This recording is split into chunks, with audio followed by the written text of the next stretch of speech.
Hannah Briggs, had never feared the wilderness until now. The sun sank behind the jagged cliffs of Broken Arrow Canyon, painting the desert in bruised purple shadows. As she studied her worn map, none of the markers lined up. The bend in the river was wrong. The ridge she expected should have been north, not west. Somewhere in her hours of charting new territory, she'd taken one wrong turn, then another. A cool wind swept across the canyon floor, carrying the distant cry of a hawk, and reminding her just how isolated she was. She tugged her coat tighter and climbed a boulder, scanning the endless sprawl of mesas, cliffs, and dry washes. Nothing but wilderness in every direction. Her horse Clementine stamped nervously. "It's all right, girl," Hannah murmured, though she wasn't sure she believed it. Just as she prepared to descend, a sharp crack echoed through the canyon.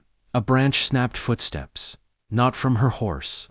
She froze, her hand drifting toward her small pistol. A figure emerged from the shadows, broad-shouldered, dust-covered, wearing a battered hat pulled low.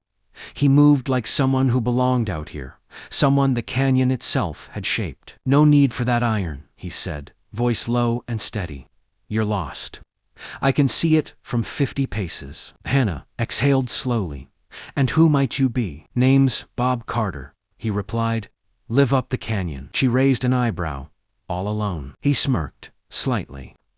"That's the way I like it." But his eyes, blue like twilight on a cold river, held something else. Curiosity, concern, maybe even recognition. Like he'd seen a spirit wandering where it shouldn't be. "I'm Hannah Briggs," she said, "mapmaker. I'm charting new routes for settlers, moving west." Bob looked over the horizon.